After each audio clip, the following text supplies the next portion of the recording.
Bienvenido a mi canal. Si estás viendo este video, probablemente es porque estás interesado en introducirte en el mundo de Linux. Este curso está destinado para todo aquel que no posea una experiencia previa o haya trabajado anteriormente con una terminal. Por otra parte, si ya tenías conocimientos, puede que te sirvan para reforzarlos, o quizás aprender algún comando que no hayas visto anteriormente. Quizás te preguntes para qué sirve Linux, si su kernel no se encuentra en la mayoría de los computadores de escritorio. Y la respuesta es que Linux podemos encontrarla en la mayoría de equipos de redes, supercomputadoras, smartphones, servicios de la nube y sobre todo en servidores. Por esta razón, aprenderlo te puede ayudar a introducirte en el maravilloso mundo de las tecnologías informáticas. O quizás, si ya te encuentras en este, dar el siguiente paso y convertirte en un especialista. Tal vez tu siguiente pregunta sea, ¿por qué Linux utiliza terminal y comandos? Y la respuesta es simple. Por ejemplo, los servidores de Internet reciben y entregan millones de datos o paquetes mientras se encuentran en línea. Si estos servidores poseen una interfaz gráfica de usuario, es probable que se sobresaturen provocando condiciones poco óptimas o indeseadas. Al utilizar exclusivamente una terminal en vez de una interfaz gráfica, el servidor cuenta con mayores recursos que puede destinar para mantener sus servicios de manera estable y sin problemas. Por esta razón, una terminal siempre será la mejor opción para una administración de sistemas. También es necesario explicarte que para este curso introductorio, todos los comandos serán ejecutados en una terminal de Ubuntu. En las distintas distribuciones pueden existir algunas diferencias, pero más o menos todos se ejecutan de la misma forma, con opciones y argumentos. Si estos términos te parecen raros ahora, no te preocupes, los entenderás a medida que vas aprendiendo junto conmigo. Ahora, sin más antecedentes que entregar, es hora de comenzar. Bien, en Linux los directorios son los que conocemos en Windows como carpetas. En un principio quizás te va a parecer súper extraño cómo Linux administra su árbol de directorios, ya que no posee un disco C y mucho menos algo que se llame mi PC, sino más bien una raíz que siempre lleva este símbolo. Sin importar cuántas particiones tengamos en nuestra distribución de Linux, todos y absolutamente todos comienzan con la raíz. Entendiendo esto, es hora de comenzar a enseñarte los primeros comandos. Y el primer comando que te voy a enseñar es uno muy poderoso que vas a utilizar la mayor parte del tiempo y te va a ayudar un montón para navegar por medio de los directorios en la terminal. El comando es ls. El comando ls es una abreviación de listar. Su función principal es mostrarte en una lista los directorios, subdirectorios y archivos. Tengo que destacar que Linux distingue siempre entre mayúscula y minúscula, y esto es muy importante para ejecutar los comandos de manera correcta. No es lo mismo el comando ls con minúscula que acabo de mostrarte que agregarlo con alguna letra mayúscula. Por ejemplo, al ejecutarlo con la L mayúscula y presionar Enter, la terminal me informa que el comando no es encontrado y por lo tanto no efectúa ninguna acción. Tendrás que siempre tener cuidado con este tipo de información al ingresarlo. Existen muchos comandos que pueden ser utilizados por sí solos, pero también puedes agregar opciones y argumentos para que interactúen de manera distinta. Una opción es una orden que le das al comando para que muestre información adicional o de manera diferente. Por otra parte, un argumento puede ser una orden hacia donde deseas que actúe el comando. La ejecución siempre va a ser la misma. Comando más opciones más argumentos. Para que lo termines por entender mejor, obviamente te lo voy a mostrar en acción. Anteriormente, el comando ls nos mostraba los directorios en la ubicación actual en Linux. Como lo puedes ver acá arriba, ejecuté el comando ls y me muestra el directorio de documentos, descarga, música, fotos y los distintos directorios que se encuentran en esta ubicación en Linux. Si agregamos además la opción L, y a esta opción siempre viene acompañada por un guión medio, notarás que te muestra la información de manera diferente. Ejecutemos el comando. Comando ls, espacio, guión medio, opción L.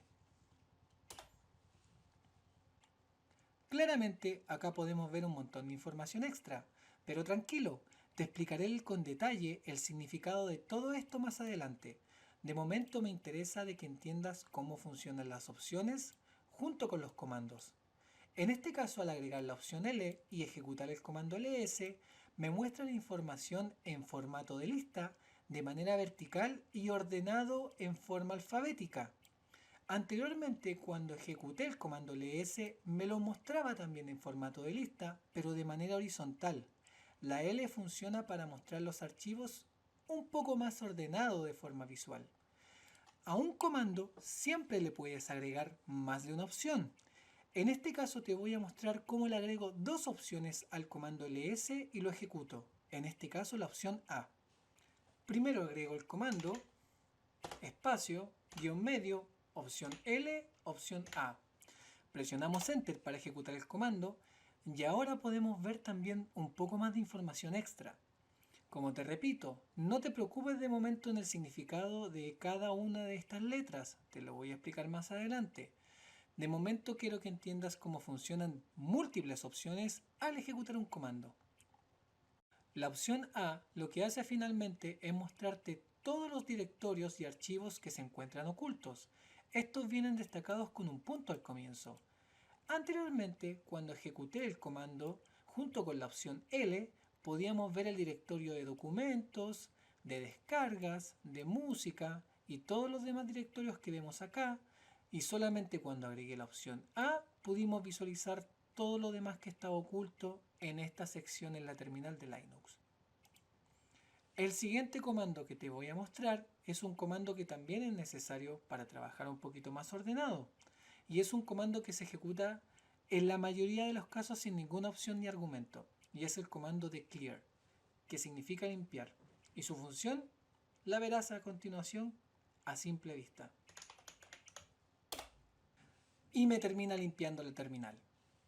De igual manera, quiero enseñarte también que las opciones pueden agregarse de una forma diferente, y es que puedes ir incorporándolas junto al comando de manera individual.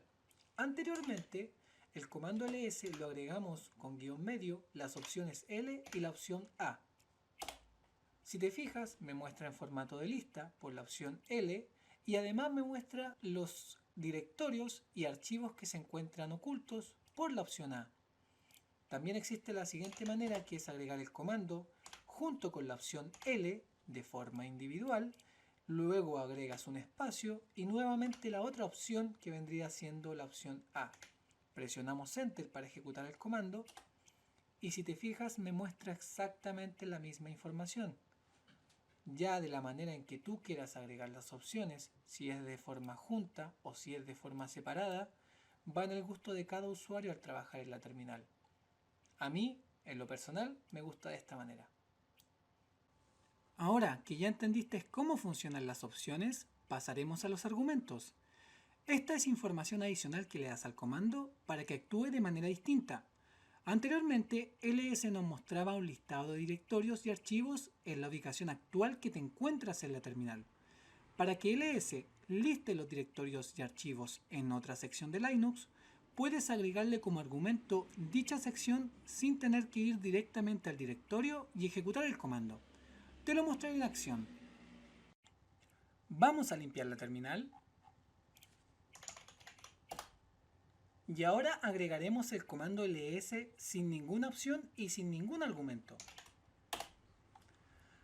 Ahora podemos ver los directorios que se encuentran en la ubicación actual en la terminal de Linux.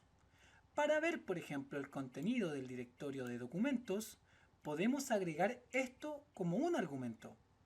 Agregamos el comando ls, espacio, y como argumento le agregamos el nombre de este directorio.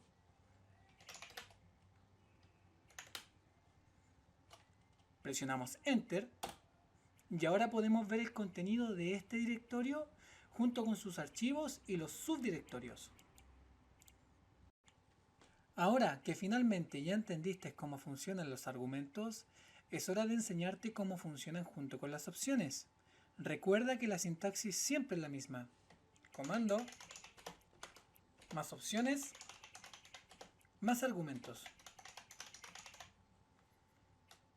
Agregaremos primero el comando ls, un espacio, la opción de L para que me muestre la información en formato de lista, la opción A para que me muestre además la información oculta o los subdirectorios ocultos, un espacio y el argumento hacia donde deseamos que se ejecute el comando. En este caso, el directorio de documentos. Presionamos Enter y ya podemos ver la información exactamente como se lo ordenamos en la terminal. Si no sigues la sintaxis, la terminal de Linux siempre nos va a mostrar un error o información de manera indeseada, generando posibles confusiones. Por ejemplo, realizaremos el proceso al revés. Agregaré primero el directorio, luego el comando y al final las opciones. Directorio de documentos, espacio, comando ls y opciones de L y opción de A. Presionamos Enter. Y como puedes notar, la terminal me informa que documentos es un directorio. Y no puedo ejecutar absolutamente nada, ya que la terminal siempre espera que al principio esté el comando. Desconozco si notaste algo muy importante, y es que mientras escribía el nombre del directorio, este se completaba de manera automática. Si te preguntas cómo la terminal hace esto, es bastante fácil. Y es que escribiendo como mínimo las primeras 3 letras del nombre del directorio y presionamos la tecla de Tab, la terminal va a completar automáticamente el nombre del directorio. La tecla tabuladora es muy eficiente al momento de agregar los directorios como argumento y en muchas cosas más. Acostúmbrate siempre a utilizarla con frecuencia. Otro comando que te voy a enseñar es el comando de pwd, que es una abreviación de Print Working Directory. Este comando imprime en la terminal tu ubicación actual en Linux. Utilizarlo siempre te va a servir de guía antes de ejecutar comandos sensibles en lugares erróneos. Es recomendable que lo ejecutes siempre que te sientas perdido en la terminal de Linux. Ahora que ya sabes la función de este comando, es hora de comenzar a enseñarte cómo se navega por medio de los diferentes directorios en Linux.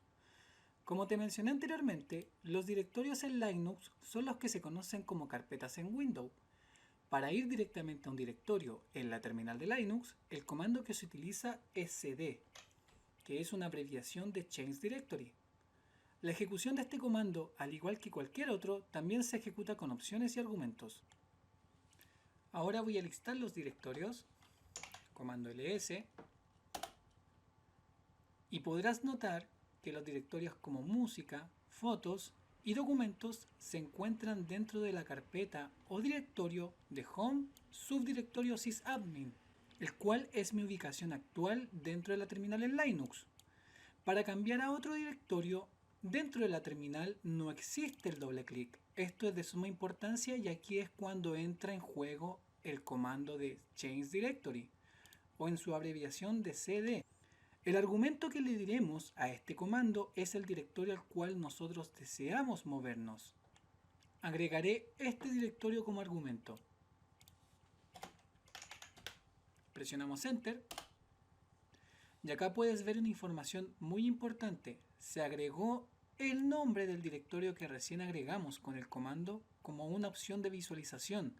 Esto te avisa en la terminal que te encuentras ya dentro de este directorio porque ejecutaste el comando de Change Directory y ahora puedes revisar su contenido estando una vez en él. Ejecutamos ls, presionamos Enter y ya podemos revisar su contenido. Y ya encontrándonos dentro del directorio de documentos, voy a moverme a este directorio. Nuevamente agregamos el comando cd, espacio y como argumento el directorio al cual deseamos ir. Presionamos Enter y como verás ahora también se encuentra esta información agregada como visualización del directorio en el cual nos movimos anteriormente. El argumento el cual agregamos siempre con el comando cd correspondería a la ruta a la cual deseas ir. Asegúrate siempre de escribirlo exactamente como está escrito el nombre del directorio, respetando sus mayúsculas y minúsculas. Ahora que ya sabes cómo moverte dentro de los directorios y subdirectorios en la terminal en Linux, te voy a enseñar sobre las rutas absolutas y relativas. Voy a limpiar la terminal con el comando clear, presiono Enter, y te tengo que explicar que el árbol de directorios funciona más o menos como una casa.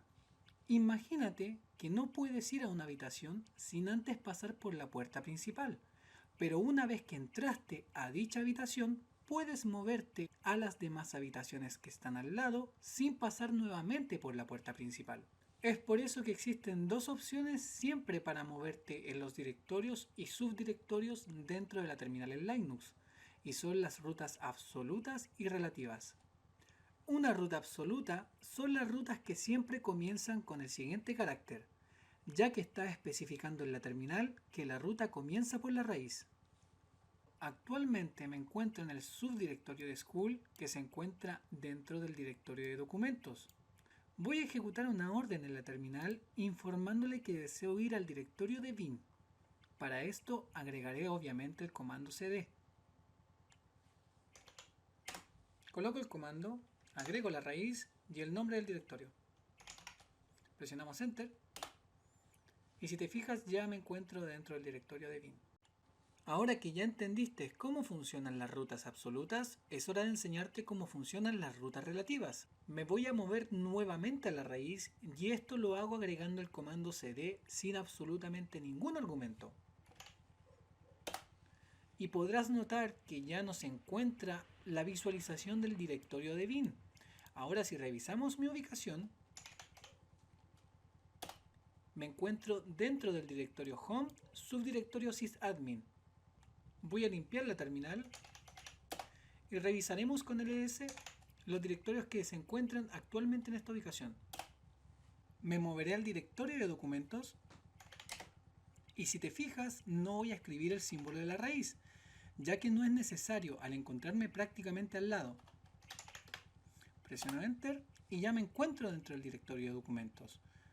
Ahora, si quisiera por ejemplo moverme a otro subdirectorio, por ejemplo este, también lo puedo hacer sin pasar por la raíz. Y ya me encuentro dentro de ese subdirectorio. De esa manera funcionan las rutas absolutas y relativas. En una ruta relativa, el símbolo de la raíz es completamente innecesario, ya que me encuentro en las carpetas superiores a la carpeta a la cual deseo moverme, o a la carpeta inferior a la cual también deseo moverme. Anteriormente me encontraba en la carpeta, revisando, de Home y sysadmin.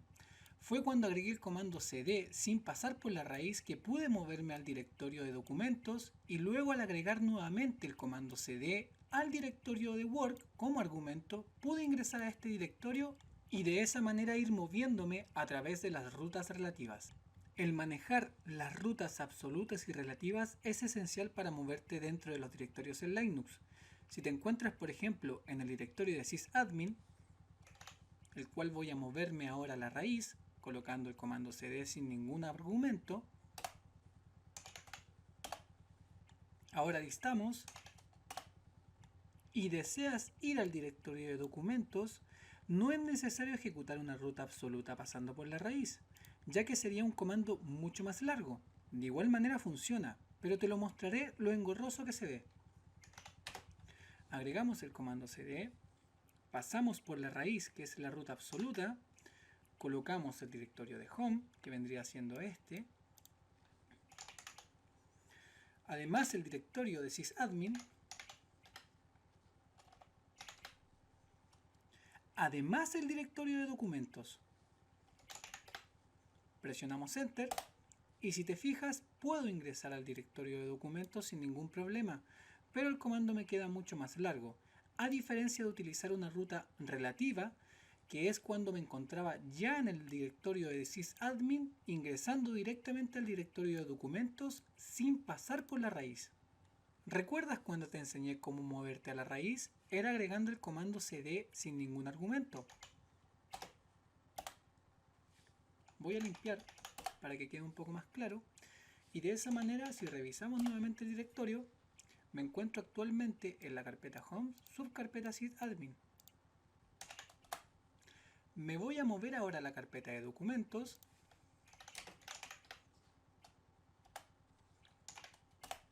Ingresaré a la carpeta de school. Y ahora al listar, revisaré que se encuentra otra subcarpeta llamado art, o la abreviación de arte. Ingresaré a esta.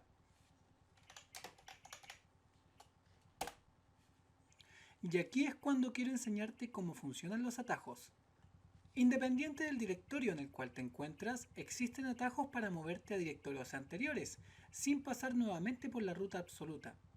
Estos atajos son empleados con el carácter de un punto o dos puntos. Por ejemplo, actualmente nos encontramos en este subdirectorio, que es el subdirectorio de art. Si quisiéramos subir al directorio anterior, que vendría siendo el subdirectorio de school, podemos hacerlo utilizando la ruta absoluta, pasando por la raíz, pero el comando nos va a quedar demasiado largo. Sería algo así.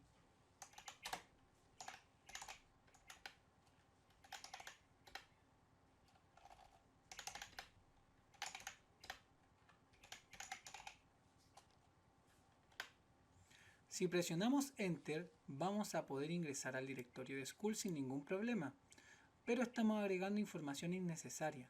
De esa forma, podemos hacerlo al emplear un atajo que sería con los dos puntos.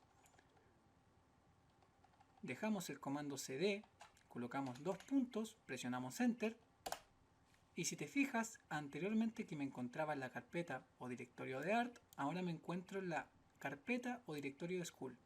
Tan simple como eso.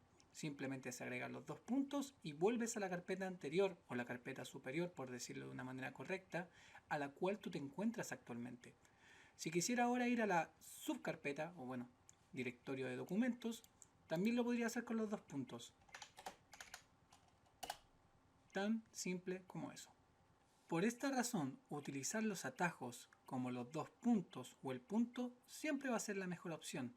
Y también si quieres volver directamente a la raíz, no lo olvides, agregas el comando cd sin ningún argumento y ya te encontrarás en la raíz.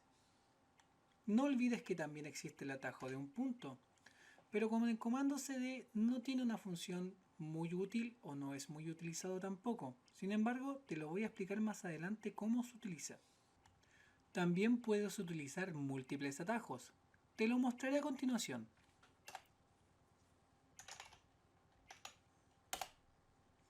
Nos moveremos hasta el subdirectorio de art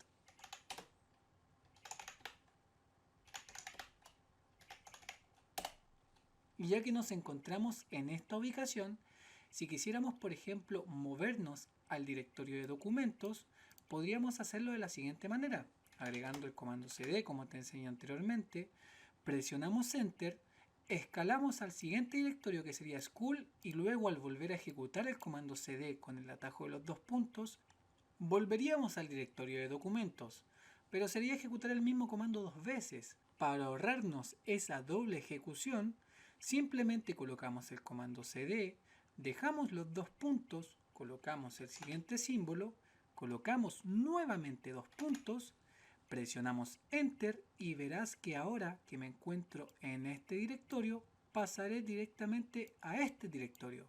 Al agregar el atajo dos veces, le estás informando a la terminal que escale los directorios dos veces. Y ya puedes ver que me encuentro en el directorio de documentos. Ya es hora de volver nuevamente a enseñarte el comando ls, pero ahora lo voy a hacer más detallado. Limpiaré la terminal, volveré a la raíz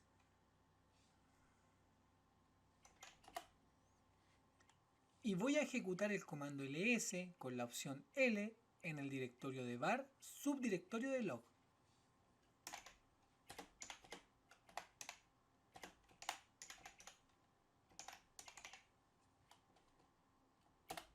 Ahora llegó el momento de explicarte el significado de cada una de estas letras o de este símbolo que se encuentra al principio. Cada línea que podemos ver aquí hace referencia a un archivo destacado en blanco o a un subdirectorio destacado en color azul. El primer campo que podemos ver aquí hace referencia al tipo que pertenece. Como podemos ver, este figura como un directorio especificado con la letra D. El directorio se llama Apache 2 y todo aquel que no posea esta letra D y posea un guión medio hace referencia a que son archivos ordinarios. Los archivos ordinarios son archivos que son leíbles, como aquellos que terminan en .txt, como también las imágenes y los archivos comprimidos. En este caso, todos terminan en .log, lo cual significa que son archivos de registros. No entraré en más detalles sobre la función de esto, ya que sería estudiar Linux en más profundidad, y el objetivo de este curso es para personas que se están iniciando. De igual manera, si quieres aprender la función de estos archivos por tu cuenta, te lo recomiendo, puedes hacerlo sin ningún problema. Las letras que vemos aquí, como la R, la W y la letra X, significan los permisos que tienen determinados usuarios. Y el número que vemos aquí indica cuántos enlaces directos apuntan dichos archivos. Los enlaces directos no están especificados en este curso de iniciados, pero sí enseñaré su significado en un curso intermedio de Linux que efectuaré más adelante. El siguiente campo que podemos ver aquí es el nombre del usuario que posee este archivo. En este caso sería el superusuario root. En cada ocasión que se crea un archivo, la propiedad se asigna automáticamente al usuario que lo creó. Y el siguiente campo que podemos ver aquí es el grupo a cual pertenece este archivo. En Linux podemos crear múltiples usuarios y esto asignarlos por grupos de usuario. Por ejemplo, un grupo de soporte técnico, otro grupo de monitoreo de sistema, otro de recursos humanos y así sucesivamente. Aquí también podemos ver un número que hace referencia al tamaño del archivo o subdirectorio. Los archivos más grandes se muestran en kilobyte, ya que si se mostraran en byte resultaría un número con muchas cifras.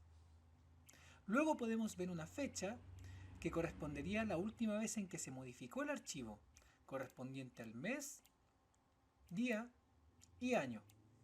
Y para finalizar, algo que a lo mejor ya tenías en conocimiento, acá podemos ver el nombre del subdirectorio, en este caso al ser un directorio especificado con la letra D, y el nombre del archivo especificado con un guión medio. Los permisos siempre van a determinar la forma en que diferentes grupos o usuarios pueden interactuar con los archivos, leerlos, sobreescribirlos o ejecutarlos. Recuerda que el primer campo siempre corresponde al tipo de archivo. La D corresponde a un directorio, o bueno, un subdirectorio también, y el guión medio corresponde a los archivos ordinarios. Como te mencioné, eran los archivos de fotos, los archivos de texto o en este caso los archivos de registro que terminan con .log.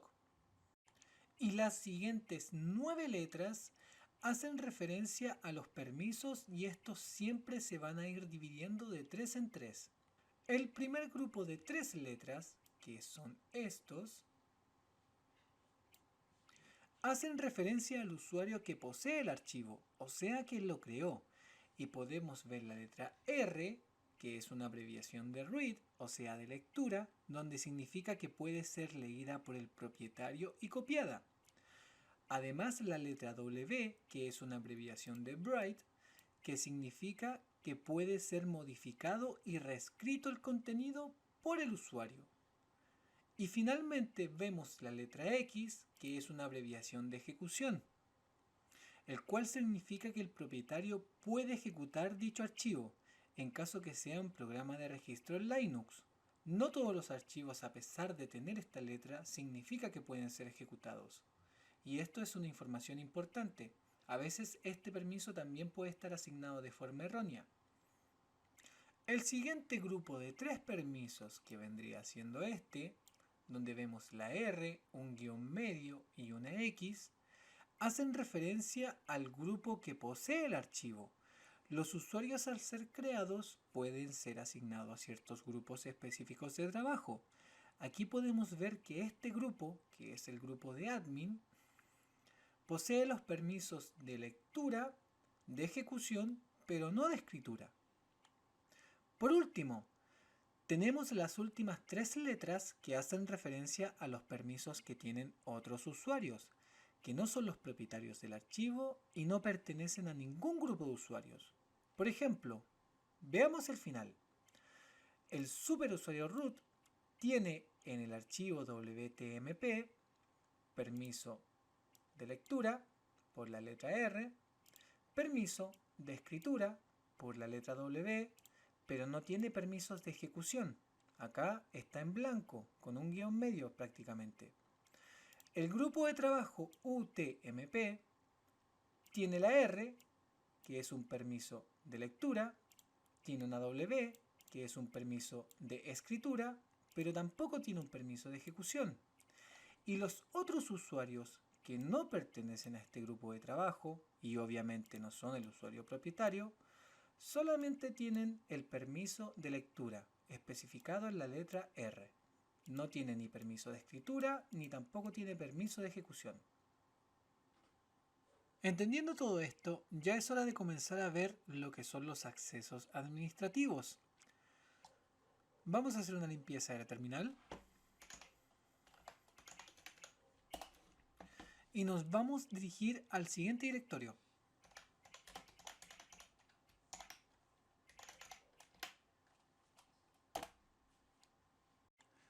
En Linux, muchos comandos pueden ejecutarse en archivos o directorios con información confidencial. Estos pueden contener contraseñas o detalles del hardware que tienen que estar escondidos de ojos curiosos o manos inexpertas. La intención obvia de todo esto es siempre tener protegido el sistema. Para evitar que usuarios ordinarios ejecuten estos comandos, los permisos que te enseñé anteriormente tienen dicha función. Pero ¿qué ocurre cuando un usuario sin permisos de acceso a un directorio necesita de igual manera ingresar a revisarlo? Para esto existen dos comandos, el sudo y el su. El comando sudo lo que permite es que ejecutes un comando, por ejemplo, sobre un directorio o archivo sin que tengas los permisos. Te lo mostraré en acción.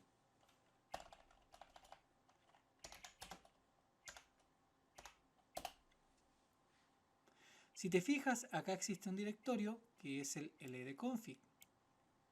Si te fijas, el usuario propietario es el superusuario root que tiene los permisos de lectura, de escritura y de ejecución. Para este grupo de trabajo ya no existe ningún permiso y para otros usuarios tampoco existe ningún permiso. Actualmente me encuentro logueado bajo este usuario que es el sysadmin, bajo la máquina del localhost. Intentemos revisar el contenido de esta carpeta para que vean cómo se comporta la terminal al intentar ingresar o ver su contenido con este usuario.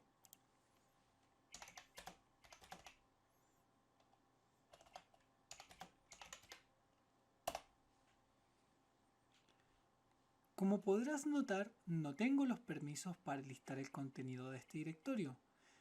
Así que lo que voy a hacer ahora es ejecutar el comando sudo para que me dé los permisos de manera temporal. Ve cómo lo hago.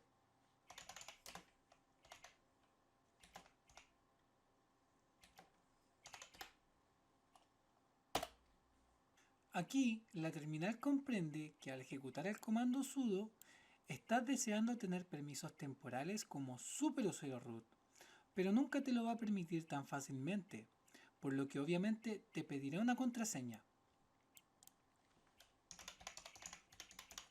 La ingreso, presionamos Enter, y después de ingresar la contraseña de manera correcta, ahora podemos ver el directorio de ldconfig con su respectivo archivo en su interior que se llama aux-cache, que en este caso el superusuario root tiene los permisos de lectura y escritura. Por otra parte, el comando su permite que un usuario pueda tener los privilegios del superusuario root por el tiempo que estime conveniente. Como puedes ver, el sistema reconoce que el usuario de sysadmin quiere escalar los privilegios para convertirse en superusuario root, pero obviamente no lo va a permitir tan fácil y necesitará la contraseña para poder tener dichos privilegios. Voy a ingresarla.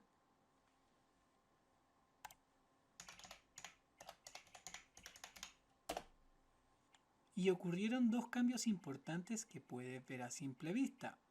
El primero es que ya no figura sysadmin como el usuario logueado.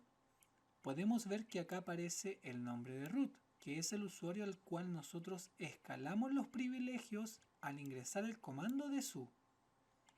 Y por otra parte, ya no vemos el siguiente signo, que es como el signo del dólar, ya que fue reemplazado por el signo de gato. Este símbolo sirve para hacernos de referencia antes de ejecutar un comando, informándonos que nos encontramos logueados como superusuario root. Si revisamos el mismo directorio anteriormente, podemos hacerlo sin ejecutar el comando sudo, y además no nos va a pedir contraseña, ya que obviamente la ingresamos cuando ejecutamos el comando de su, al escalar los permisos a superusuario root. Veámoslo en acción.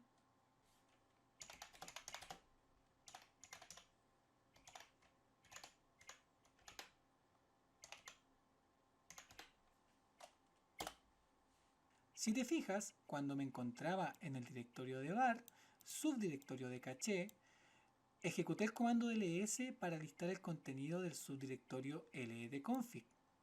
La terminal me informó que los permisos estaban denegados, porque me encontraba iniciando sesión con el usuario de sysadmin.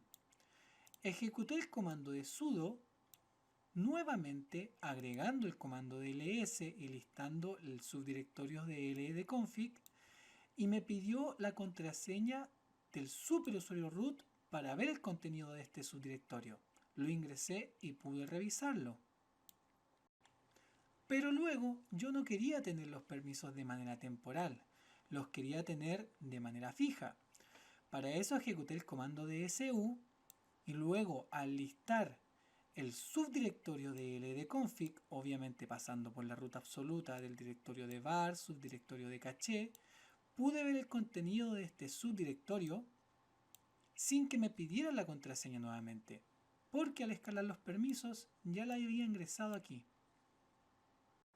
Si necesitas trabajar constantemente ejecutando varios comandos sensibles en lugares que no tienes permiso, es recomendable que lo realices como superusuario root, con el comando su, recuérdalo, para no agregar sudo en cada ejecución de comando.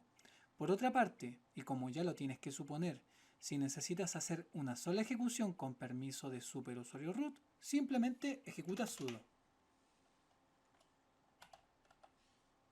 Y una vez que hayas terminado de trabajar con la sesión de superusuario root, simplemente escribe el comando de exit para salir de la sesión de superusuario root y volver a tu usuario normal, que en este caso sería sysadmin. Si puedes notar, acá me encuentro nuevamente logueado con el usuario de sysadmin en la máquina localhost. Ahora procederé a enseñarte cómo se cambian los permisos en los archivos y directorios. Lo primero que voy a hacer es volver a la raíz. Limpiaré la pantalla para que todo se vea más claro y comenzar a enseñarte y a explicarte. Existe un comando para cambiar los permisos de un archivo y es el comando de chmod, que es una abreviación de Change Access Mode. Solo el usuario propietario del archivo o el superusuario root puede cambiar los permisos de estos. Para cambiar los permisos siempre tienes que especificar dónde deseas cambiarlo. Solo existen 4 opciones posibles y son las siguientes. La letra U, que significa usuario propietario del archivo. La letra G, que significa el grupo que tiene los permisos del archivo. La letra O hace referencia a cualquier otro usuario que no sea ni el propietario ni el grupo al cual pertenece el archivo. Y por último tenemos la letra A, que hace referencia a todos los usuarios y grupos. También tengo que explicarte que existe una simbología necesaria para agregar o quitar permisos, y estas son tan solo 3. El signo más, que es para añadir los permisos. El guión medio o signo de menos, que es para eliminar los permisos. Y por último, el signo de igual, que especifica que los permisos tienen que ser exactos. Ahora te voy a enseñar cómo funciona este comando en conjunto de sus opciones para quitar o agregar los permisos. Nos iremos al directorio de documentos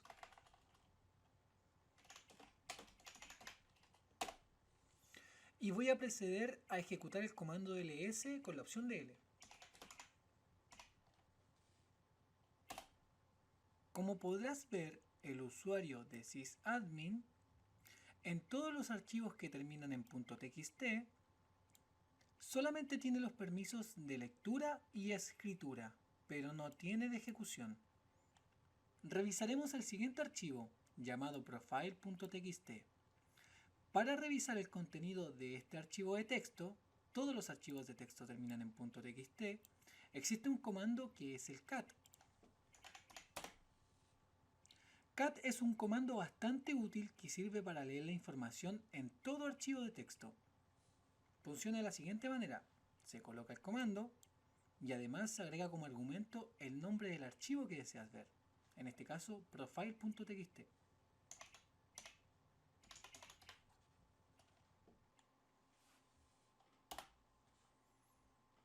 Como podrás notar, puedo ver la información que contiene dicho archivo de texto. Ahora ejecutaré el comando nano, que es para abrir el editor nano de Linux y escribir lo que estime conveniente en el archivo. El editor nano no es algo que enseñaré en profundidad en este curso inicial, pero te lo mostraré para que lo conozcas por si deseas aprenderlo por tu cuenta más adelante. Colocamos el nombre del editor y el nombre del archivo el cual deseamos editar. Presionamos Enter. Podemos ver una nueva ventana que pertenece al editor de nano. Acá podemos ver el nombre del archivo que nosotros abrimos, que era el de profile.txt. Vamos a editarlo según estimemos conveniente.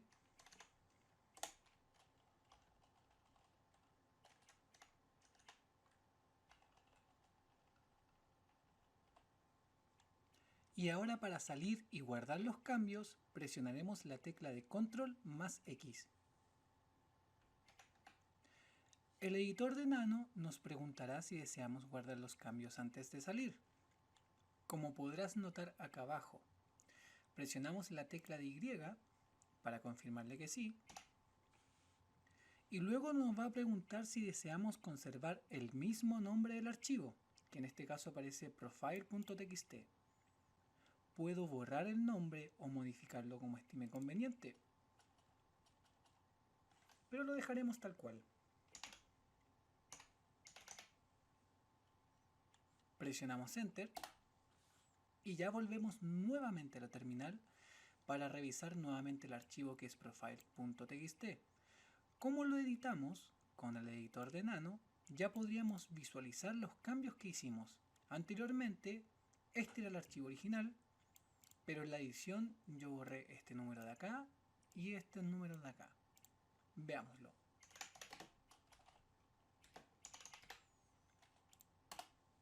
Y ya puedes ver los cambios que efectué por medio del editor.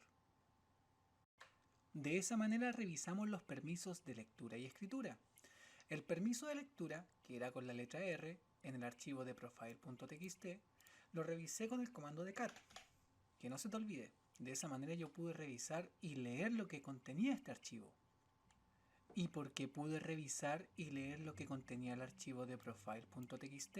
Pues bien, porque el usuario propietario es sysadmin y yo me encuentro logueado con este usuario. Por otra parte, cuando ejecuté el editor de nano, en el archivo de profile.txt, si te fijas, el usuario de sysadmin tiene los permisos de escritura. Y yo me encuentro obviamente logueado con este usuario, como te lo dije anteriormente. En caso de que no tuviera los permisos de escritura, Nano no me hubiera permitido efectuar la edición que realicé. Ya revisamos los permisos de lectura y escritura. Es hora de probar los de ejecución sobre el archivo.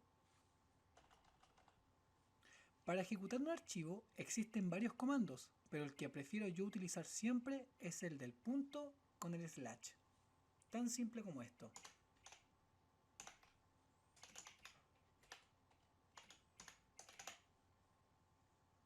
Después de escribir el nombre del archivo, presionamos Enter y ya te habrás dado cuenta que la terminal me notifica de inmediato que no cuento con los permisos de ejecución en el archivo.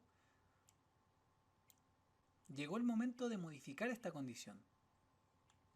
Aquí es cuando entra en juego el comando de Change Access Mode, o en su abreviación de chmod. Especificamos que tiene que ser ejecutado en el usuario agregando la letra U. Luego agregamos el signo de más para especificarle que deseamos agregar un permiso. Y finalmente colocamos la letra X para especificarle que deseamos un permiso de ejecución. Y para finalizar, el nombre del archivo que deseamos modificar este permiso. Presionamos Enter. Revisaremos ahora la lista detallada con ls y los permisos. Podemos ver dos cambios importantes. El primero es que ahora sí vemos reflejado sobre el archivo la letra X de ejecución. Por lo tanto, podemos ejecutar el archivo y además el color del archivo cambió a un color verde.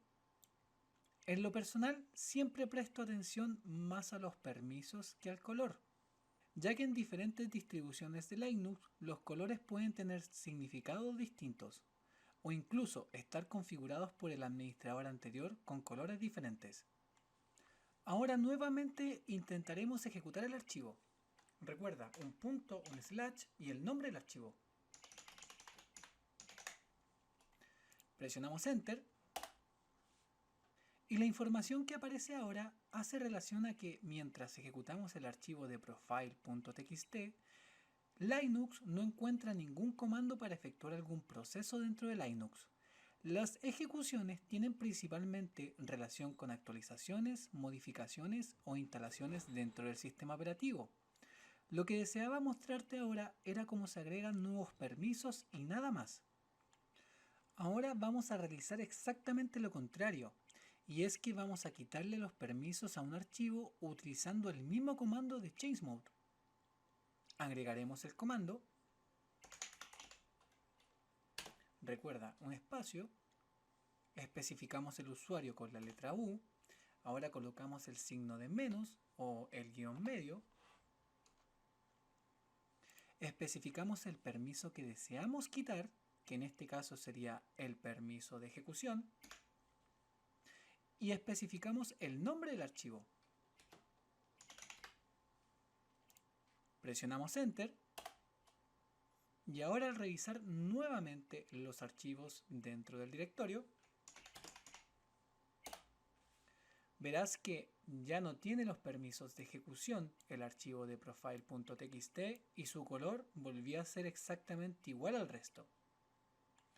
Podemos también quitar o agregar múltiples permisos utilizando este mismo comando. Voy a utilizar de ejemplo el mismo archivo profile.txt y le voy a quitar el permiso de lectura y escritura.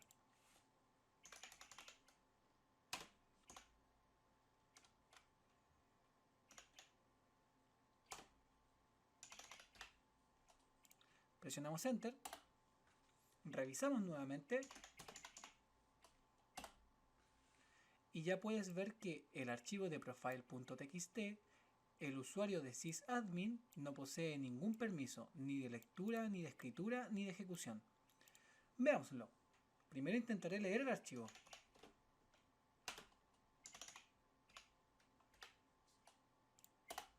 Me dice que los permisos son denegados. Intentaré sobreescribir el archivo con el editor de Nano.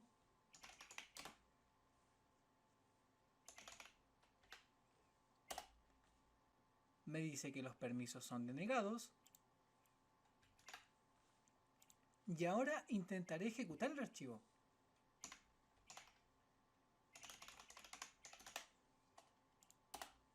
Y me dice también que los permisos son denegados.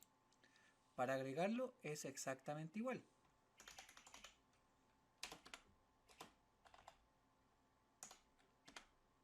Agregamos el permiso de lectura, de escritura y también el de ejecución.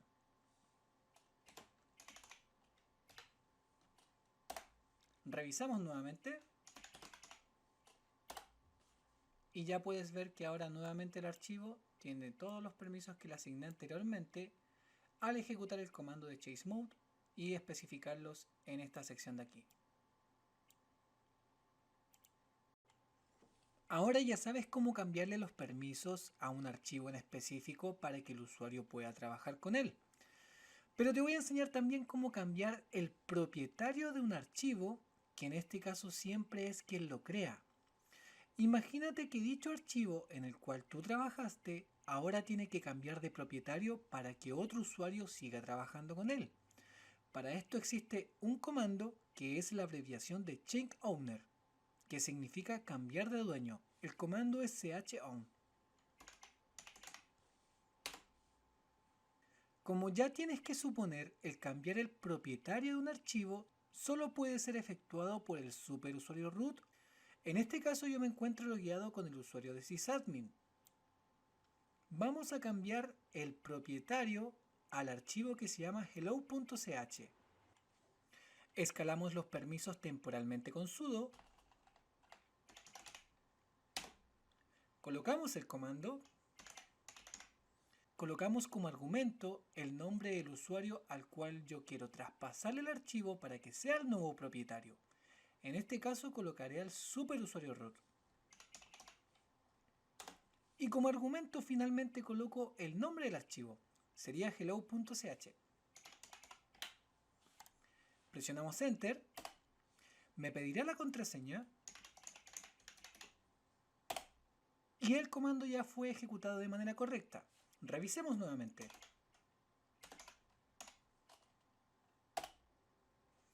Y ya puedes ver que el propietario del archivo de hello.ch es el superusuario root.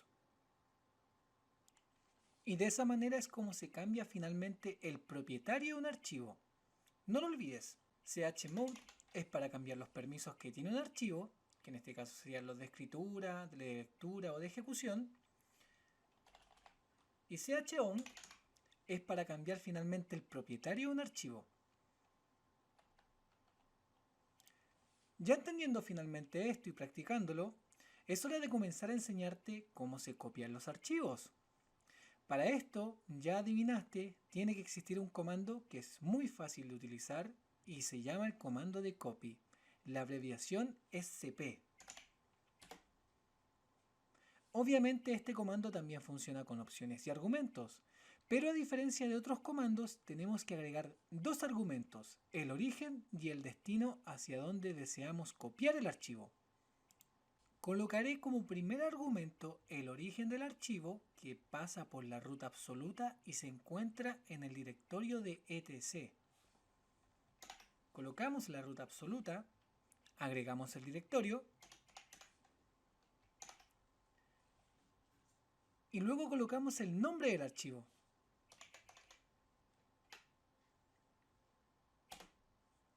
Agregamos un espacio y como segundo argumento tenemos que colocar hacia dónde deseamos copiar el archivo. Este es el origen, este es el nombre del archivo, que es passwd, y el segundo argumento sería la ubicación actual, que esto se especifica con un punto. ¿Recuerdas cuando te enseñé cómo utilizar los atajos? A medida que te vas moviendo por los directorios, para volver al directorio superior se utilizaba el comando con dos puntos. En este caso, el comando de un punto se utiliza para especificar que la copia del archivo tiene que ser en la ubicación actual. Presiono Enter. El comando fue ejecutado correctamente y ahora revisaré en esta ubicación todos los archivos que se encuentran.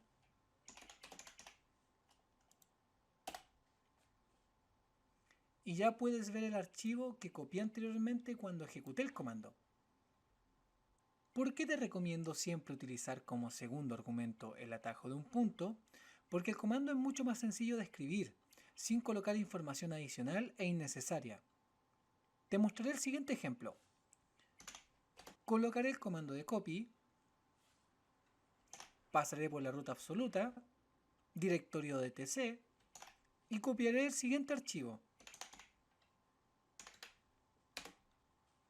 El archivo subject ahora deseo copiarlo al directorio de documentos. Me encuentro actualmente en este directorio. Lo simple sería, como te dije, utilizar el atajo de un punto, especificando que este archivo tiene que ser copiado en este directorio actual.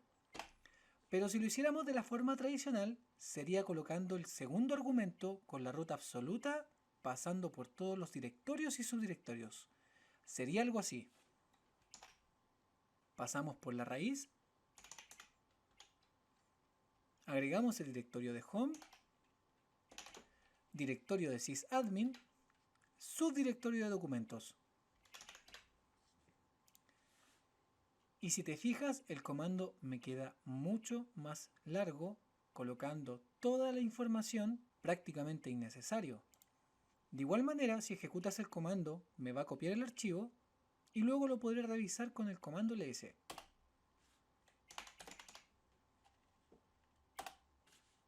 Y aquí podemos ver el archivo que copiamos. De la manera en que quieras utilizarlo, si es de la forma tradicional, colocando las dos rutas absolutas en los dos argumentos al copiar, tanto de la ruta absoluta de origen como de la ruta absoluta del destino, es válido. Pero siempre te recomiendo utilizar el punto como un segundo argumento y de esa manera no colocas el comando completo ingresando información adicional. Y por último, y para destacar, tienes que considerar que para copiar archivos también tienes que tener los permisos necesarios para realizar dicha acción. Si no posees los permisos de ejecución en el directorio de origen, no podrás efectuar el procedimiento y lo mismo para el directorio de destino. Ahora ya sabes cómo copiar un archivo. Te voy a enseñar el siguiente procedimiento que es para mover un archivo. Limpiaré la pantalla para que se vea un poco más claro. Y el comando que sirve para mover archivos en los diferentes directorios es el comando de move, que en su abreviación es el comando de mv. Voy a listar primero el directorio de documentos. Y si te fijas, tengo un directorio llamado work. En este directorio voy a mover un archivo que se encuentra actualmente en el directorio de documentos llamado people.csv. Lo moveré a este directorio. Agrego el comando, coloco el nombre del archivo y luego como argumento coloco el nombre del directorio al cual deseo mover este archivo. En este caso, como te comenté, era este.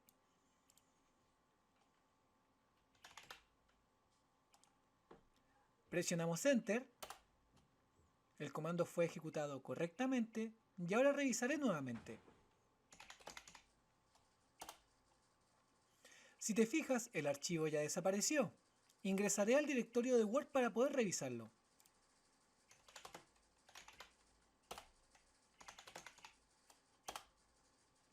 Y como verás, ya se encuentra el archivo dentro de este subdirectorio.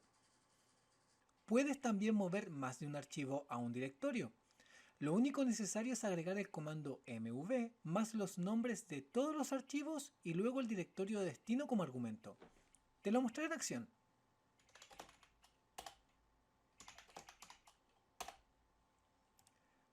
Agrego el comando, colocaré los siguientes tres archivos que todos terminan con extensión .txt,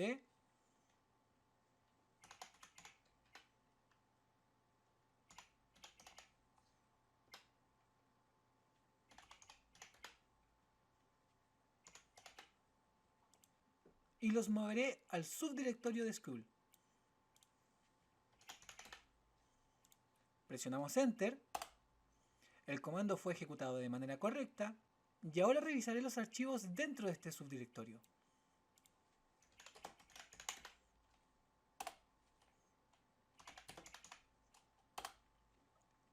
Y como podrás notar, ya se encuentran estos archivos dentro del subdirectorio de school. El comando de move también sirve para renombrar un archivo. La forma de hacerlo es bastante simple y se agregan dos argumentos: el nombre original del archivo más el nombre nuevo que deseas colocarle al archivo. Te lo mostraré en acción.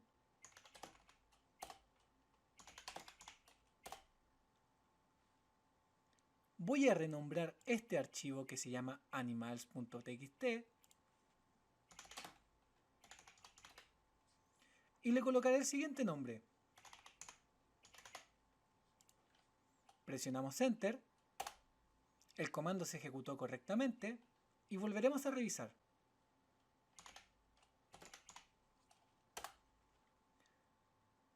Y ya puedes ver que el archivo, llamado animals.txt, ahora aparece con el nombre de su.txt. Los permisos también afectan cómo funciona el comando move. Si no posees los permisos de escritura y ejecución, no podrás realizar estos procesos en los directorios ni tampoco volver a nombrar un archivo. Es por esta razón que siempre tienes que tener presente los permisos antes de ejecutar estas acciones en un archivo. Ahora ya sabes cómo copiar, mover y renombrar un archivo. Te voy a enseñar el siguiente comando para que aprendas cómo eliminar un archivo, y es el comando de remove, que en su abreviación es RM. Como ya podrás sospechar, este comando también funciona como argumento, y el argumento es colocar simplemente el nombre del archivo que deseas eliminar. Eliminaré el archivo llamado linux.txt. Presionamos Enter, volveremos a revisar, y si te fijas, el archivo ya desapareció en el directorio de documentos.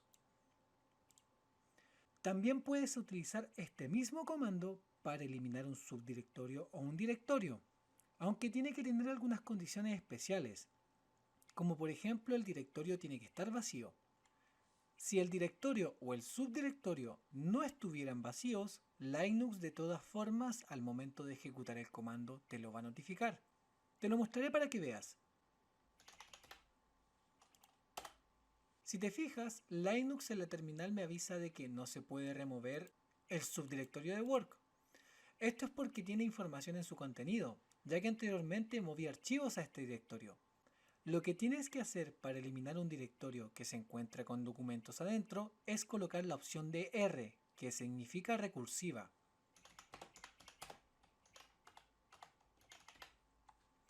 Presionamos Enter y ya podrás notar que el comando fue ejecutado de manera correcta. Revisaremos.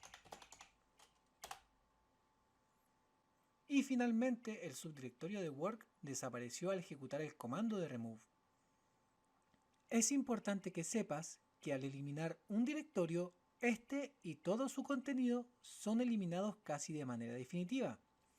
Además, para eliminar un archivo o un directorio, los permisos de escritura y ejecución tienen que estar en dicho directorio como también en el archivo.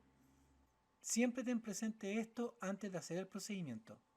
Y por último, también te voy a enseñar a cómo crear un directorio o un subdirectorio. El comando es el siguiente. Este también funciona obviamente con argumentos, y el argumento es el nombre que deseas colocarle al subdirectorio o al directorio que quieres crear. En este caso colocaré el directorio de prueba. Presionamos Enter, revisaremos, y si te fijas ahora apareció este directorio que creé con el siguiente comando. Para crear más de un directorio puedes agregarlo colocando múltiples argumentos.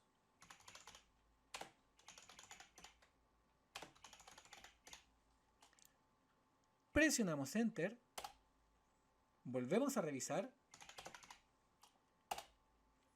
y ya puedes visualizar los directorios que creé con anterioridad. Existe un comando que es un filtro de texto. Funciona más o menos para que lo entiendas como un buscador. El comando se llama grep. Primero voy a limpiar la terminal. Y como te comentaba, este comando funciona como un buscador. Es bastante eficiente al buscar nombres, palabras o alguna coincidencia dentro de los archivos.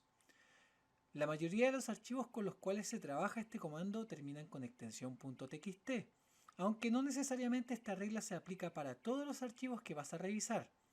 También sirve para buscar archivos dentro de los directorios, pero te lo voy a mostrar buscando dentro de un archivo llamado passwd el nombre de un usuario. Me moveré al siguiente directorio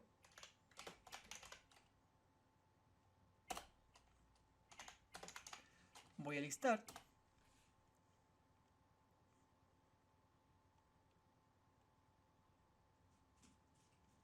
y como verás, este es el archivo que deseo visualizar y buscar un usuario en específico. El archivo passwd tiene información sobre los usuarios dentro del sistema. Este archivo generalmente es muy grande, ya que una organización tiene muchos empleados y por lo tanto muchos usuarios que ingresan y trabajan con el sistema de Linux. Por lo tanto, el comando grep nos ayuda a filtrar si deseamos buscar un usuario en específico, aunque puedes utilizarlo para buscar cualquier información en cualquier otro archivo. Te lo mostraré en acción. Colocamos el comando, luego colocamos como primer argumento lo que deseamos buscar. En este caso voy a buscar el usuario de sysadmin. Y como segundo argumento coloco el nombre del archivo. Presionamos Enter. Y como podrás notar, ahora mostró el nombre del usuario especificado, ya que colocamos el nombre completo al saberlo. Sin embargo, también grep nos puede mostrar todo lo que tenga relación a una palabra dentro de un archivo. Esto nos ayuda a filtrar la información si no sabemos por completo el nombre de lo que estamos buscando. Por ejemplo,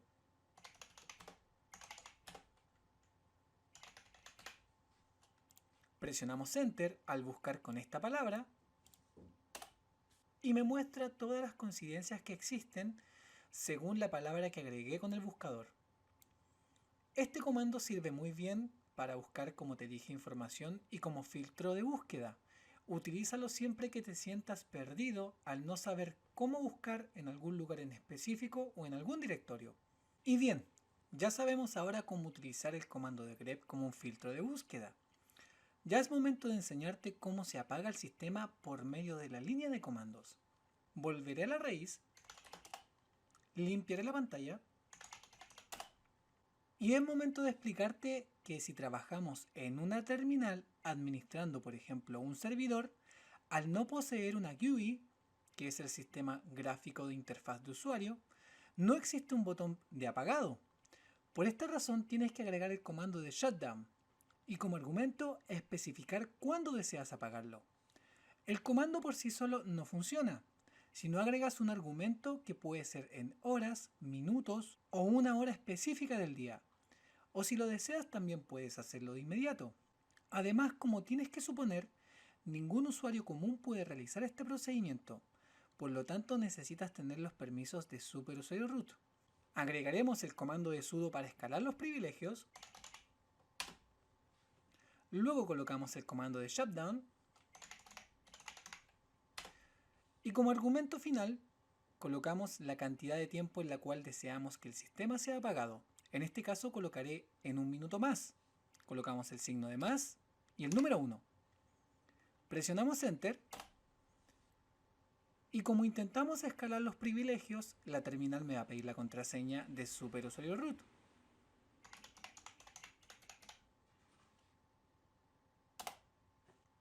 Y como podrás ver, el sistema ya está preparándose para iniciar el apagado.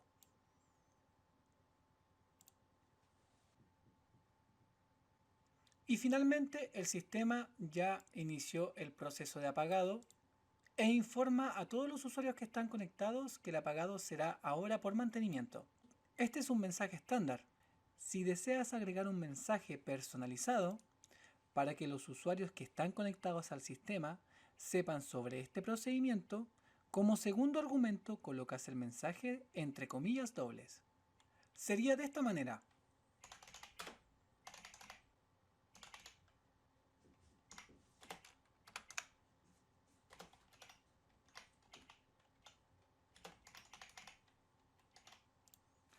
Presionamos Enter y si te fijas nuevamente el sistema informa que por mantenimiento será pagado en un minuto más. Esto fue porque agregué esa información acá. Y además se ve el siguiente mensaje, que fue cuando lo agregué dentro de estas comillas dobles. Ocurrió un dato importante, es que al agregar el comando de sudo, ahora no me pidió la contraseña. Esto es porque lo agregué con anterioridad.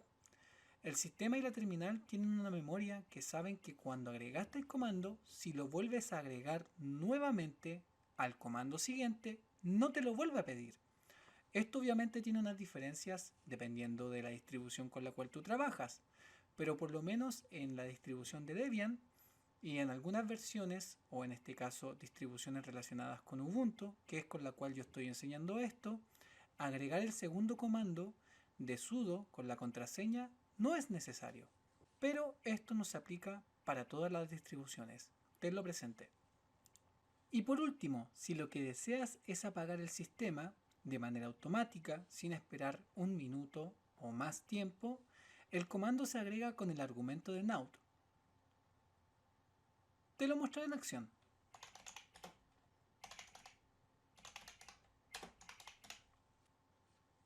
Aquí le estamos notificando a la terminal que deseamos apagar el sistema ahora. Presionamos Enter y si te fijas, el sistema fue apagado de manera inmediata, informando sobre su mantenimiento. Y de esa manera se utiliza por medio de línea de comandos el apagar el sistema en la terminal. Lo siguiente que te voy a enseñar es cómo se administran los paquetes dentro del sistema de Linux. La administración de paquetes es el método en el cual Linux permite la instalación, actualización o eliminación de un software. Limpiaré la pantalla. La instalación de paquetes generalmente se realiza por descarga directa desde los repositorios ubicados en servidores de Internet. Pero antes de instalar algún software por medio de algún repositorio, es recomendable actualizar la lista de paquetes disponibles. El hacerlo es bastante sencillo y es por medio de comandos. El comando que efectúa este procedimiento es apt-get. Y como argumento le tenemos que ordenar que sea una actualización de los repositorios. Esto se hace con update.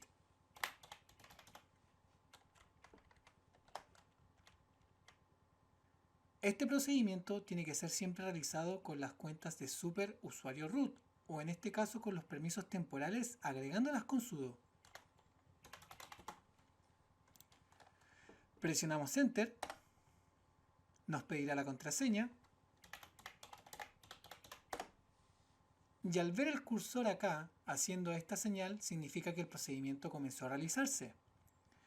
Es importante que entiendas que este procedimiento puede hacerlo el superusuario root, nadie más, porque en caso de que no sea así, la eliminación, actualización o instalaciones podría hacerlo cualquier usuario generando algún problema en el sistema.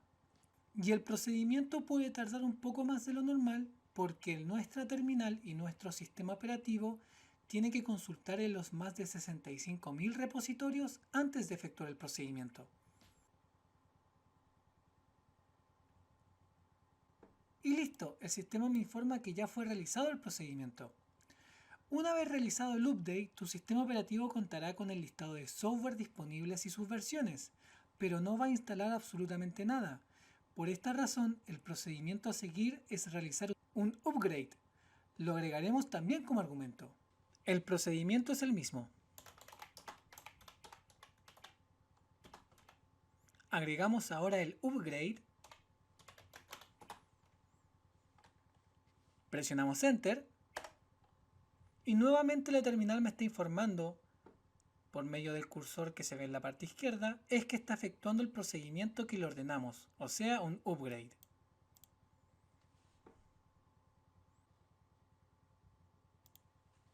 Y listo, el procedimiento ya fue realizado.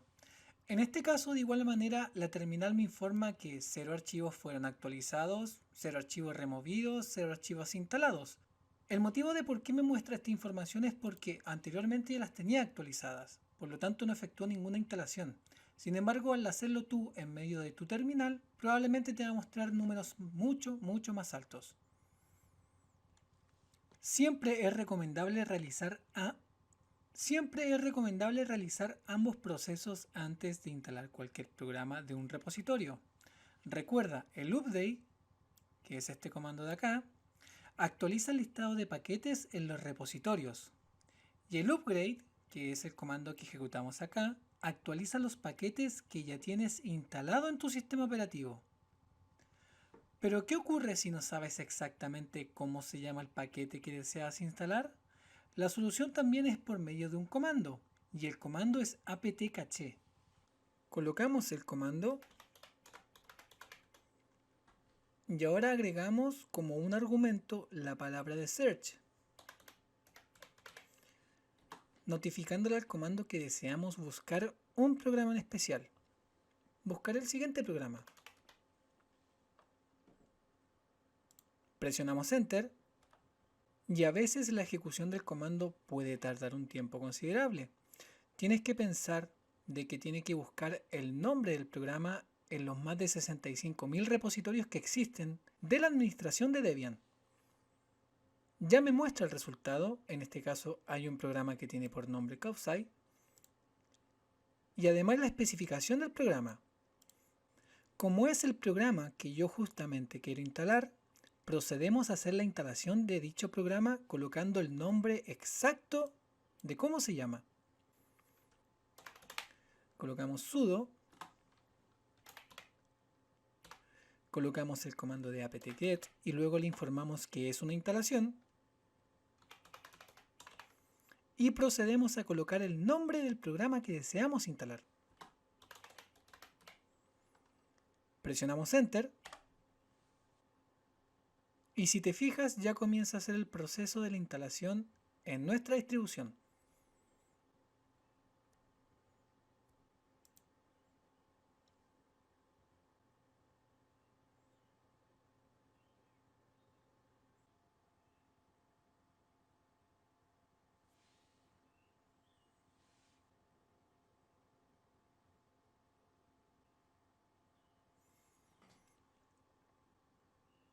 Y listo, ya podemos comenzar a utilizar el programa que acabo de instalar. Cofsci es un programa que sirve para mostrarte por medio de un mensaje una vaquita con el mensaje que tú le agregas como un argumento. Colocaré el siguiente mensaje.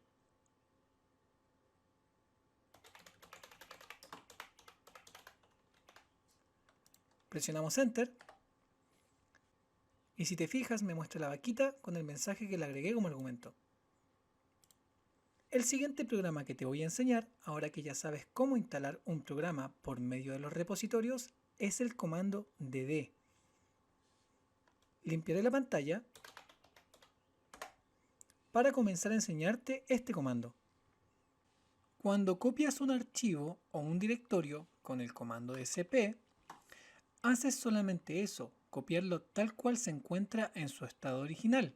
Sin embargo, el comando dd principalmente se utiliza para clonar, crear o eliminar discos enteros o particiones. También se puede utilizar para copiar grandes datos de información o archivos, por ejemplo, a un disco, a un USB o cualquier recurso de almacenamiento que tengas. De igual manera sirve para crear memorias virtuales, copias de seguridad y muchas cosas más. Por esta razón es un comando muy poderoso que es necesario que aprendas a dominar. La forma de utilizarlo es bastante sencilla. Te lo mostraré ahora. Se escalan los privilegios, se agrega el comando y ahora procedemos a agregar el primer argumento, que es if. Se coloca el argumento de if, un signo de igual, para especificarle al comando el origen de donde deseamos clonar un archivo. En este caso, colocaré el directorio de dev, pasando por la raíz, y luego colocaré el nombre del archivo que deseo clonar, que vendría siendo el archivo que lleva por nombre 0. Colocamos un espacio y ahora colocamos el segundo argumento, que vendría siendo off, que significa output file, o sea, el archivo de salida. Voy a colocar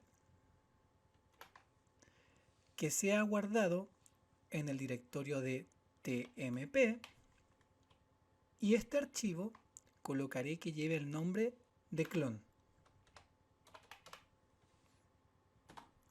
Ahora tenemos que además agregar dos argumentos. El primero, el argumento de bs. Este argumento le especificamos al comando cuántos bits por segundos tienen que ser clonados. Colocaré en este caso 1 mega Y además el último argumento, aunque no es obligatorio, pero de igual manera es recomendado, es el argumento de count, que es un contador. Con este argumento nosotros especificamos el tamaño que deseamos el archivo de salida. Colocaré el número 50 para informarle que deseamos que el clon pese 50 megas. Presionamos Enter. Me va a pedir la contraseña, ya que estoy ejecutando este comando como usuario root. Presionamos Enter. Y si te fijas, ya efectuó el procedimiento. Acá me informó que el archivo fue clonado correctamente, pesando un total de 52 MB. Lo revisaremos.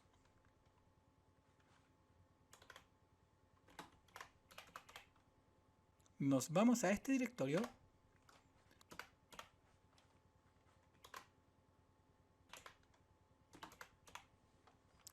Presionamos Enter. Y acá podemos ver el archivo que se llama clone con el tamaño de 52 MB y con los respectivos permisos. De esa manera funciona este comando. Recuerda, tienes que agregar siempre el comando escalando los privilegios. Se agrega el comando dd, le damos el origen con if, que es de input file, el archivo de origen. Luego le damos el argumento de off, o sea, output file, el archivo de salida, y especificamos la ruta y el nombre del archivo. Colocamos la cantidad de megas a la velocidad que se va a copiar, o sea, 1 mega por segundo, y el contador de tamaño, que en este caso sería como deseas que pese el archivo finalmente. A veces obviamente el archivo puede pesar un poco más, como en este caso llegó a pesar 52 megas, ya que al pasar la barrera de los 50 tiró obviamente un último archivo para sellar la clonación. Ahora pasaremos al siguiente comando, que es un comando que sirve para revisar tu estado y cómo está configurada tu red. El comando es de ifconfig. Voy a limpiar la pantalla para que se vea todo más claro.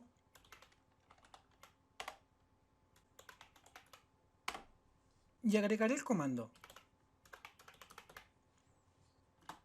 Ifconfig es una abreviación de configuración de interfaz y sirve, como te mencioné, para mostrar información de la configuración de red.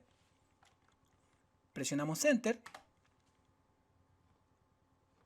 y ya podemos revisar información sobre cómo está nuestra red.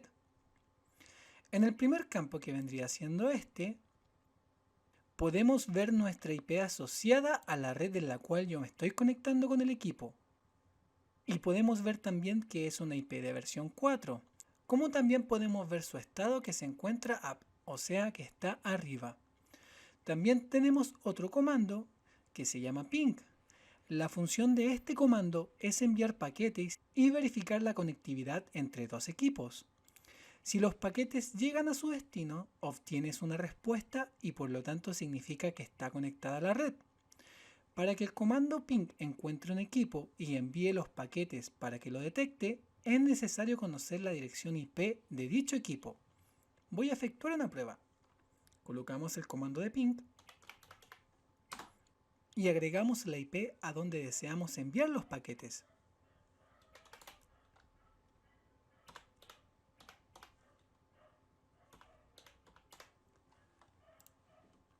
Presionamos Enter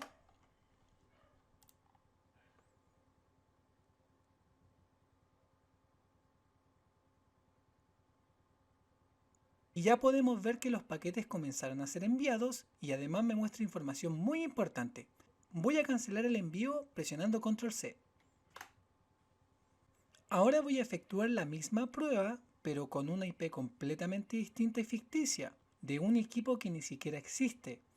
De esa manera podrás ver cómo reacciona este comando al no encontrar el equipo al enviar los paquetes. Colocamos el comando, colocamos la dirección IP,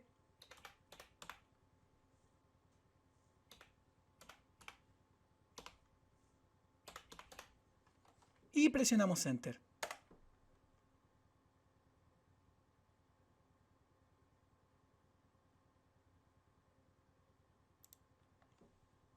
Voy a cancelar con control C.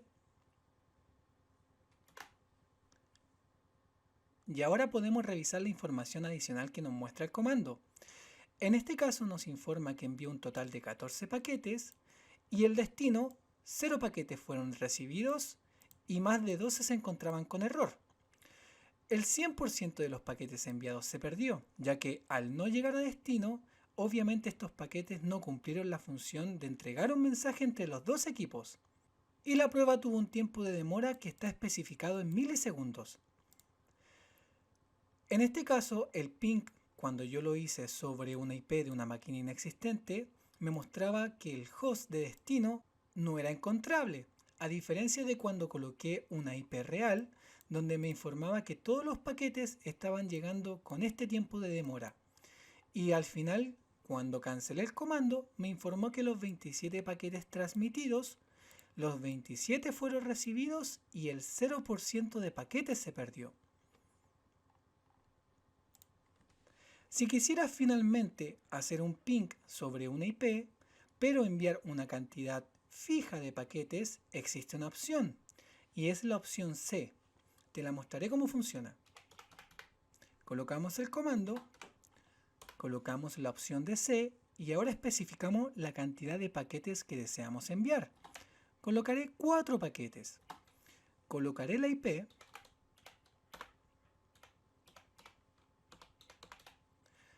Y presionamos Enter. Si te fijas, envió la cantidad de 4 paquetes y una vez que efectuó el procedimiento, el comando de ping se detuvo automáticamente. Acá también me informa de que 4 paquetes fueron enviados, donde los 4 fueron recibidos al destino y la cantidad de 0 paquetes fueron perdidas. Y de esa manera envías la cantidad de paquetes por medio de una red para ver si encuentras respuesta a una máquina específica. Tengo que destacar que el comando de ping a veces puede fallar aun cuando la máquina se encuentre conectada a una red. Y puedes perder de igual manera toda la cantidad de paquetes enviados. Esto es porque algunos administradores configuran los equipos en una red para que no respondan a solicitudes de ping. Y el procedimiento lo hacen obviamente como una medida de seguridad. Ahora que ya sabes cómo ejecutar el comando de ping y además revisar el estado de tu red, me toca enseñarte el siguiente proceso.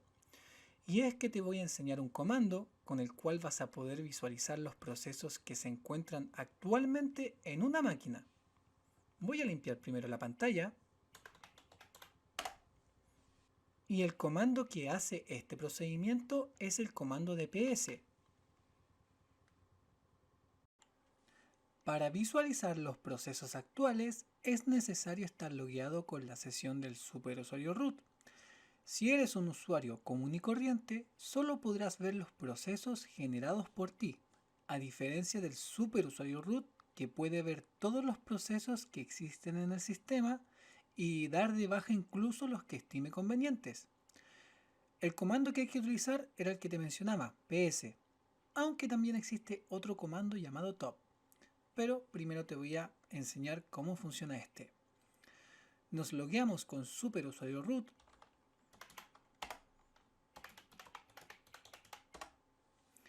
Agregamos el comando. Y ya podemos ver información importante.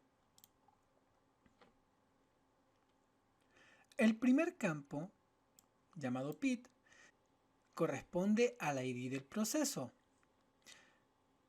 Es un número único e irrepetible que lleva cada uno de los procesos, bastante útil cuando se necesita administrarlos y dar de baja alguno. TTI es un campo que corresponde a la terminal en la cual están funcionando los procesos. Es útil cuando deseas saber cuál es la diferencia entre uno y otro. Time es la cantidad de tiempo que utilizó el proceso y CMD es el comando que inició el proceso. Algunos se inician de manera automática, como por ejemplo al encender el equipo y otros al apagarlo, etc. También existe la opción de E,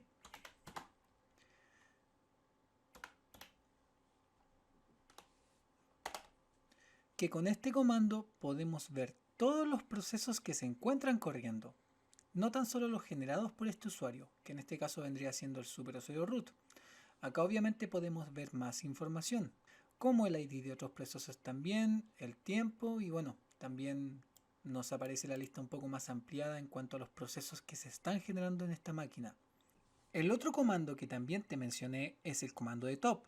La diferencia con PS es que el comando de top nos muestra los procesos que se están ejecutando en la máquina en tiempo real y además con información adicional. Te lo mostraré.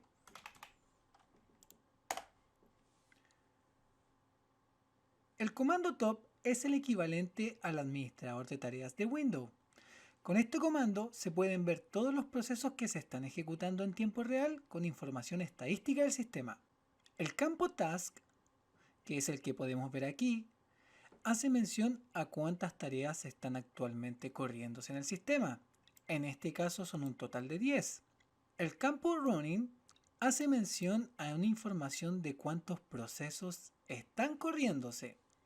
Que no te confundan un poco las diferencias de estos números, porque una cosa es que 10 procesos se estén ejecutando y solamente uno se esté corriendo. Eso es muy importante que lo entiendas y lo aprendas.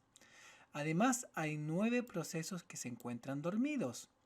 El estado sleeping de los procesos significan cuántos procesos están esperando alguna ejecución de tu parte para comenzar a trabajar. En el campo stopped podemos ver que está el número de 0.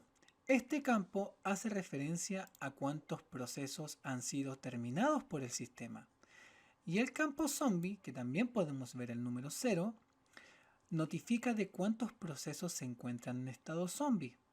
El estado zombie es cuando algunos procesos que deberían haber sido detenidos siguen de igual manera en estado de semi-ejecución, por decirlo de alguna manera, o en estado zombie, porque otros procesos tienen algún tipo de dependencia de estos. Entonces el proceso en sí no está trabajando directamente con el sistema, pero de igual manera existe otro proceso que lo está utilizando para trabajar con el sistema. Aquí también podemos ver el campo de CPU y me notifica cuánto porcentaje de la CPU está siendo utilizada por la máquina en estos momentos, que vendría siendo técnicamente un 0,8, no alcanza a ser 1%. El siguiente campo es el campo de memoria RAM. Aquí podemos ver la cantidad de memoria que tengo en esta máquina, que son cerca de 13 GB. Presta atención a este símbolo de acá, que es el signo de más. Este símbolo de más y el total, obviamente, hace referencia a que esta máquina está configurada en una red con muchos más equipos que tienen también Ubuntu y comparten su memoria RAM. Por eso te notifica de que en esta máquina hay 13 GB de RAM, pero también existe más GB de RAM disponible para que sean utilizados. A veces esta máquina puede pedir prestada memoria RAM a otros equipos o también prestarle memoria RAM a los equipos que se la soliciten. Si efectúas esta prueba en tu máquina, es probable que no veas el signo de más.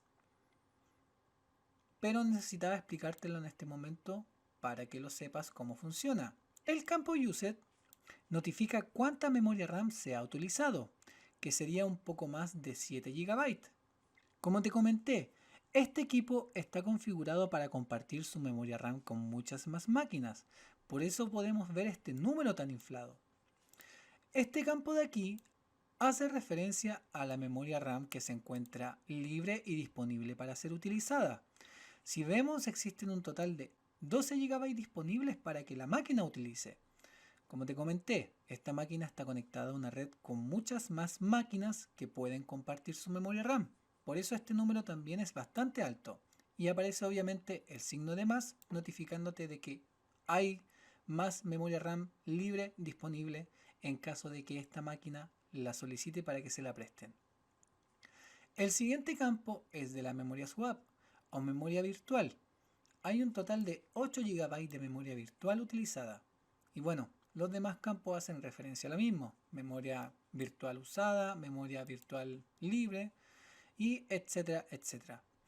Acá abajo podemos ver la misma información que te mostré con el campo PS, pero también algunos campos extras. el ID del proceso, el usuario que comenzó a ejecutar el proceso. Acá el nivel de prioridad es el NI, el nivel de prioridad que tiene el proceso.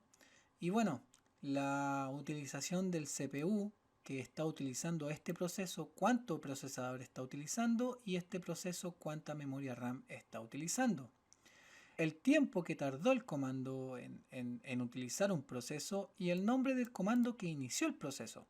Y finalmente podemos ver, por ejemplo, acá el nombre de top, que fue el comando que yo ejecuté y también aparece como un proceso válido. Ahora voy a salir con control C para continuar con el curso. Voy a limpiar la pantalla y es hora de pasar al siguiente paso, que es enseñarte a actualizar la contraseña de un usuario. El comando passwd sirve para administrar las contraseñas de las cuentas de usuarios. Los usuarios pueden cambiar sus contraseñas. Sin embargo, el superusuario root puede cambiar cualquier contraseña según estime conveniente. Ahora me encuentro logueado como el usuario root. Volveré a usuario normal para volver a la cuenta de sysadmin y efectuar el cambio de contraseña. Si te fijas, ya me encuentro nuevamente logueado como sysadmin. Voy a cambiarle la contraseña a este usuario.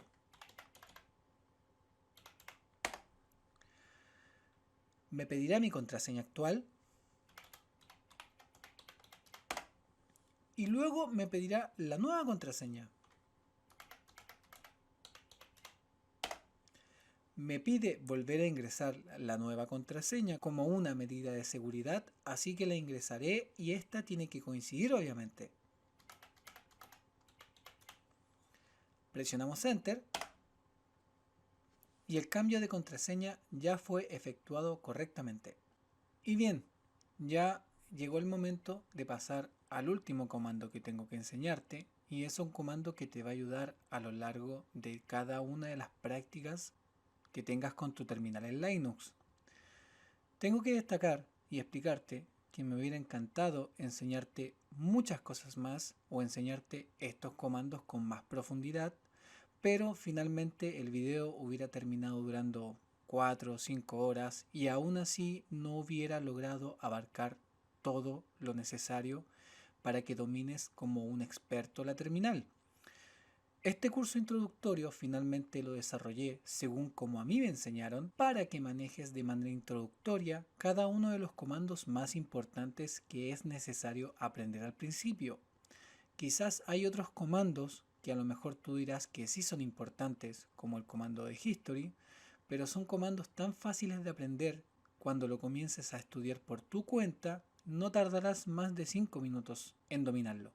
Por esta razón existieron algunos comandos que no quise agregar porque significaba también un trabajo extra en la edición del video, en las grabaciones, en la conexión a la terminal, porque estoy conectado a una máquina mediante toma remota por SSH.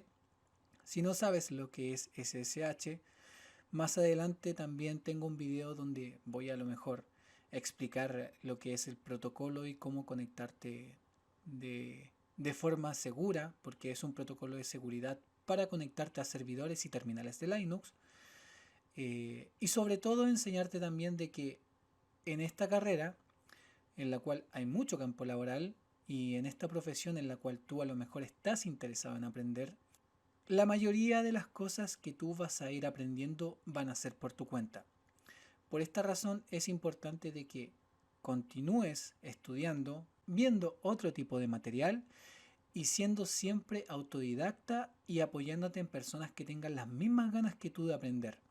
Y en lo posible también de personas que quieran enseñarte.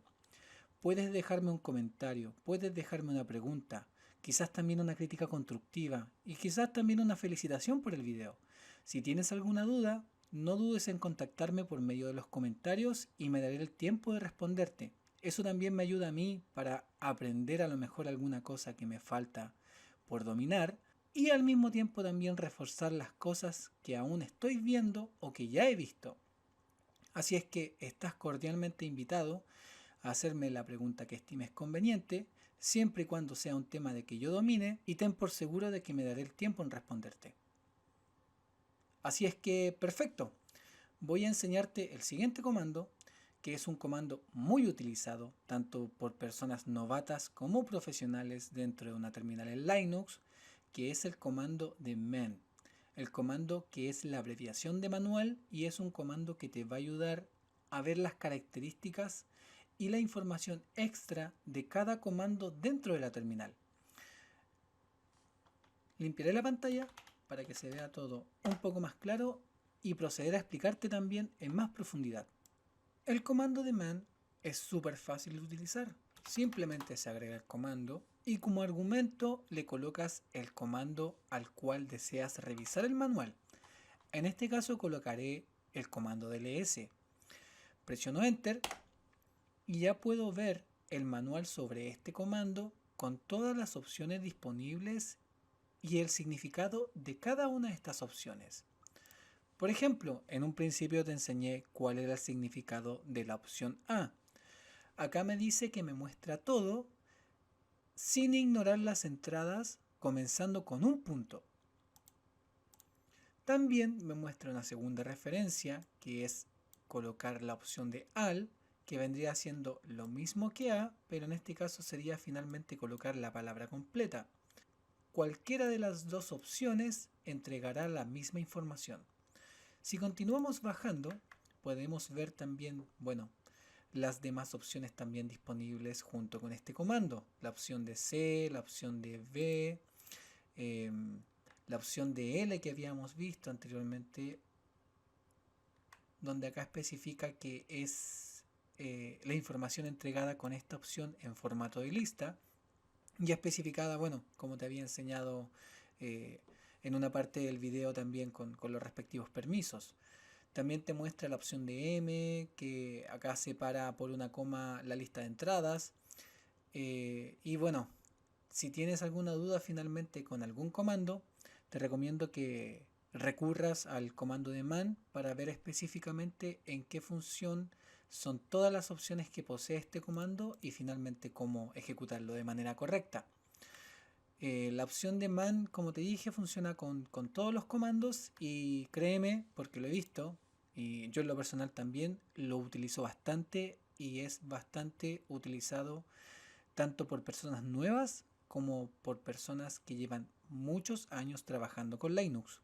Hay personas que son cargos de senior como administrador de sistemas de Linux que llevan 4 o 5 años trabajando con Linux y aún así utilizan este poderoso comando como una forma de guía antes de ejecutar cualquier acción dentro de una terminal. El otro comando también que cumple la misma función, si lo que quieres es también revisar un manual o recibir un poco de ayuda de un comando, saldré con Q, es el comando de help, o más bien es la opción de help. Se coloca primero el comando, se colocan dos guiones medios o dos signos menos y se escribe la palabra de help, que es para pedirle una ayuda a la terminal sobre la función de este comando. Si te fijas, finalmente me muestra casi la misma información, también a veces un poco de información adicional, pero finalmente me dice, por ejemplo, que la opción A ignora todas las entradas y hace esta referencia comenzando con un punto. O sea que finalmente muestra todos los archivos ocultos como te había enseñado, y las demás opciones también que en lo personal no las he visto todas, no voy a entrar a mentir y a decir que no, que soy un experto y he visto todas las opciones de cada uno de los comandos porque la verdad es que he ido aprendiendo mucho sobre la cuenta. He aprendido mucho sobre la marcha estos últimos 2 años y me falta mucho también por aprender. Así es que si tienes alguna duda con algún comando, no dudes en utilizar el manual o en este caso la opción de help. Y listo chicos, llegamos al final del video, finalmente, al fin. Espero que les haya gustado, espero que lo hayan disfrutado. Ya saben, en caso de cualquier consulta, en los comentarios me daré el tiempo de responderle. Siempre y cuando sean cosas que domine, se lo responderé de inmediato y si no, lo aprenderé y trataré de aprender sobre la marcha para explicárselos y ayudarlo de la mejor manera posible. Les mando un abrazo desde la región de Los Ríos, que es donde vivo yo, específicamente en Valdivia. Valdivia es una ciudad preciosa que se encuentra en el sur de Chile. Si desean conocerla, coloquen en Google imágenes Valdivia, Chile, y, y sabrán más o menos una idea de dónde estoy haciendo este video y desde dónde lo edité y para terminarlo y finalmente enseñarle y que aprendan junto conmigo. Así es que un abrazo y que esta sea la punta del iceberg para luego entrar de lleno en el mundo de las tecnologías informáticas y sobre todo el Linux. Créanme, y se los digo por experiencia propia, de que este mundo, el de sobre todo los sistemas operativos y la administración de sistemas en base a Linux, van a tener una gran cantidad de oportunidades y un amplio campo laboral por descubrir. Así es que un abrazo y nos vemos en un próximo video. Adiós.